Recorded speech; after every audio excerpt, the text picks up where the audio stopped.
if you're someone on the right defending this as a day that just happened to fall on that day, don't play stupid with me. The White House could have abstained, every Democrat in America, in fact, could have abstained from putting out a message on Easter about it being Trans Visibility Day. They instead decided to go all in. New York Governor Kathy Hochul lit up the state's landmarks in pink, in white, in blue. It wasn't like a passive thing. Oh, whoops, was that on today? Democrat after Democrat after Democrat did that on purpose. They knew exactly what they were doing. And please stop playing stupid. They knew what they were doing. Now, the question is, why? Why are they doing it? Well, let's have a larger talk here. It's about more than just Trans Visibility Day or the White House or something like that. It's a talk we haven't had in a while, but it is an important talk, and it can be a very offensive, uncomfortable talk. Maybe this talk will be uncomfortable to you. Nations have religions, all of them. Doesn't matter what nation it is. Doesn't matter how big or how small it is. Men, all men, we are created to worship something. It is something inside of all of us. Everyone does. Doesn't matter whether you think you do or do not. Everyone worships something. Nations will have a religion. Even a tiny tribe, they'll have a religion. Now, why?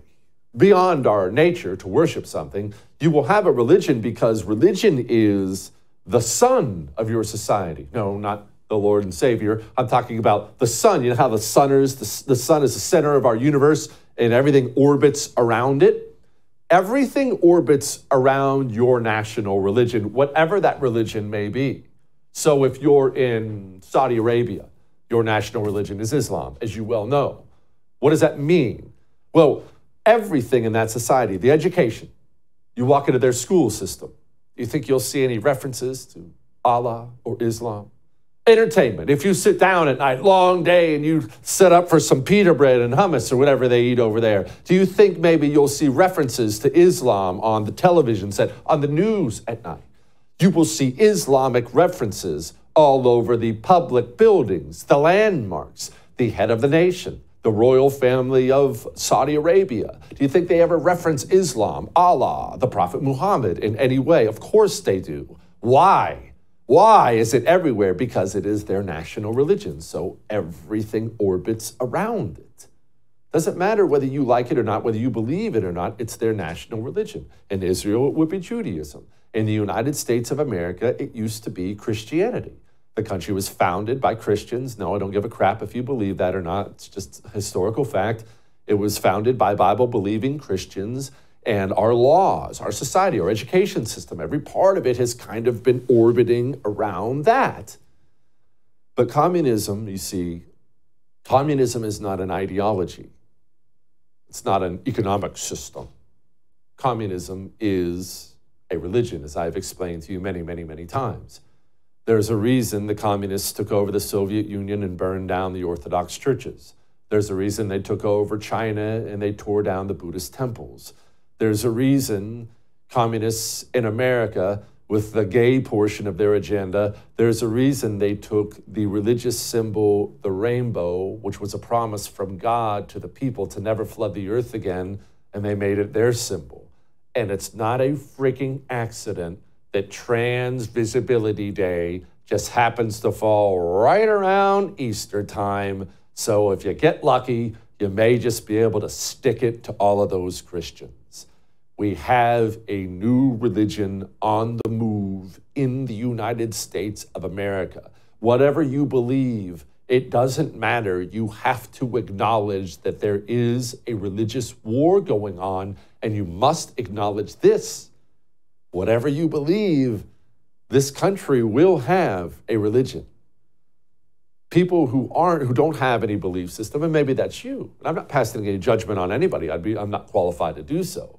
Maybe you don't have any religious beliefs. Okay, that's fine, but you better understand there's no such thing as a secular nation.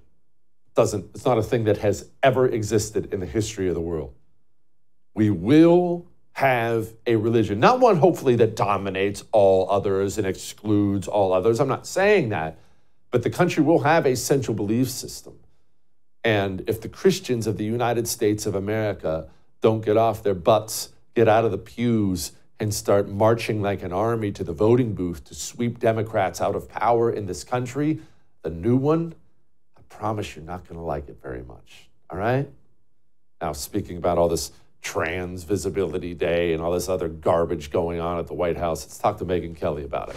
Joining me now, the amazing host of the Megyn Kelly Show. She's also a journalist. You need to catch her show on Sirius XM Triumph Channel 111 every weekday at noon Eastern. May I also recommend the YouTube? Subscribe at youtube.com/Megyn Kelly. Megyn, okay, the White House is obviously trying to do something that you and I have seen them do many, many, many times. They want to have their cake and eat it too. They want to have Tranny Day, but also let everyone know, no, I'm not a God-hating savage. So they're trying to walk this fine line where they can do Tranny Visibility Day, but no, the president's a devout Catholic.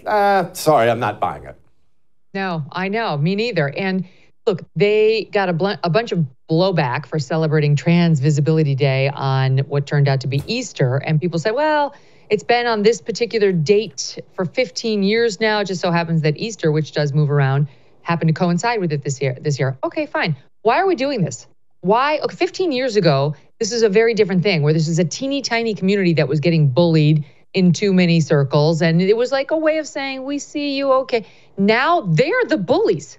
Now they're taking over women's spaces and women's sports. We've medicalized this thing for young children who are having body parts chopped off.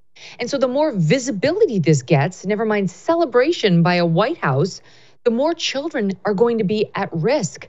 So this is the last thing that they should be calling attention to, especially on Easter Sunday, when it's truly one of the most, arguably the most highest holy holiday within the Catholic and Christian religions.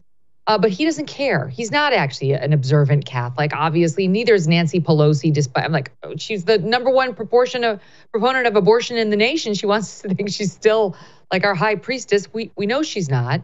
Same for him. Every day he laments the overturning of Roe. In any event, I think that's the real problem here, is he's blindly promoting something that's going to hurt kids because he wants us to vote for him. It's completely cynical. Megyn, for as long as I've been alive, we have wondered, at least I've wondered, and a lot of people on the right have wondered, when are these seemingly separate groups on the left going to realize they're at opposite ends, they're working towards opposite goals and attack each other, right? Why is the climate change group the same thing as the blue collar union group? These are both left-wing groups. Why is that a thing? That should not be a thing. But one thing about the Trans Visibility Day thing, the White House has a Latino page as well. And on their official English-speaking page, it was all tranny this and tranny that. On the Latino page, not one single mention of that, Megyn. A bunch of Easter stuff. Are we finally going to see left coalitions clash? Are we seeing the beginning of this? I think we are. Look at the polls, right? Trump's doing better and better with Latinos and with Black voters as well, in particular Black men, who have had it. They've had about enough of this stuff, this cultural stuff in particular. And the Latino community tends to be Christian. And the Christian values, if you're actually living them, do not support transing our children, chopping off body parts because God got it wrong on you. You're actually secretly a girl. They don't believe in that. So they're not stupid at the White House. They understood who their voting bloc was, and that's why they didn't translate it into Spanish. But good luck, because I think the Latin voters, they understand perfectly well what the White House's stance on this is. I do think they're bleeding out on the culture wars. And to me, it's interesting because they don't seem to understand that. Whenever they try to appeal to these groups, they make ads for Black people talking about how great they are on DEI and how offensive Trump's language is, right? That's not what's motivating Black voters. They're worried about the economy. They're worried about immigration, like every other voters. They don't have some secret special group of voting concerns just because they're Black. This isn't 1960s America anymore. So I really think the Biden White House is getting that piece of their messaging wrong. And we're starting to see that flank of the Democrat Party turn red bit by bit. First, Latinos, not surprised since they're mostly Christian. But the Black community, too, is largely Christian. There are a lot of Black voters. That's how George W. Bush won re-election in 2004. They played into the gay marriage threat. And a lot of Black voters were like, we're not ready for that. And it's kind of happening again without Trump having to push it very hard. It's Biden who's pushing them away.